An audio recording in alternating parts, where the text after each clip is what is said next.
morning, Life Church. My name is Daniel. I'm going to share a passage today out of Deuteronomy, and we're going to talk about the transformative power of putting vision before us daily. Deuteronomy 6:4-9 reads, "Hear, O Israel, the Lord our God, the Lord is one. Love the Lord your God with all your heart and with all your soul and with all your strength.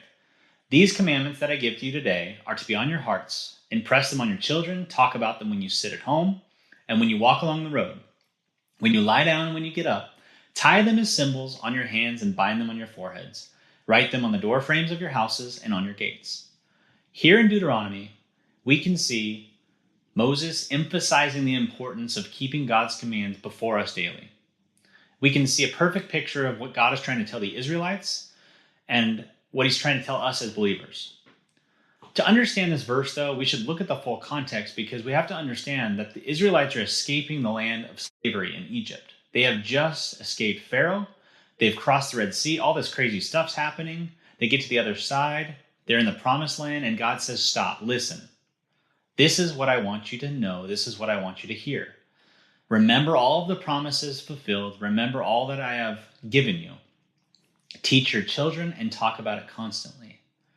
We as believers have to remember this. We have to remember the promises spoken over our lives. We have to remember to pray for the things that the Lord has shown us, told us, and we have to be intentional.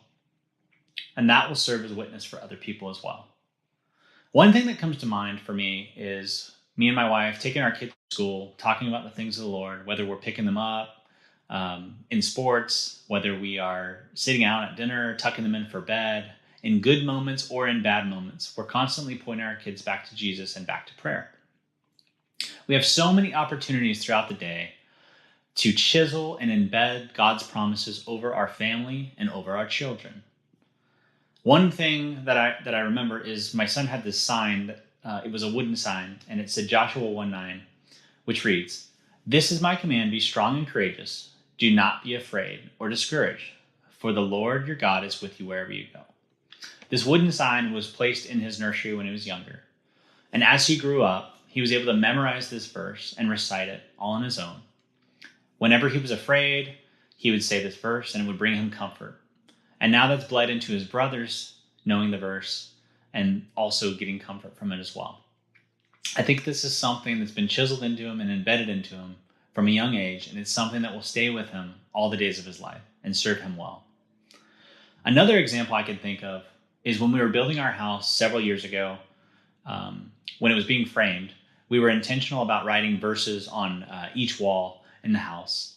And the verses were going to serve as a symbol for us of God's promises, much like Deuteronomy says, right? To have these symbols, to bind your forehead.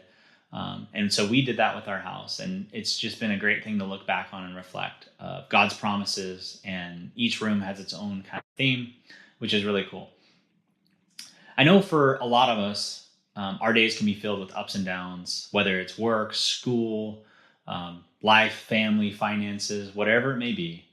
But we can hold tight. Throughout Scripture, there's reminders, there's promises. We can hold tight to these things. And we can always find encouragement and life-giving words that we need. Real Life Church, I hope that you have a blessed day. I hope that you will bind these words to your forehead. Not really. And that you'll find your own unique way of putting God's transformative vision before you each and every day.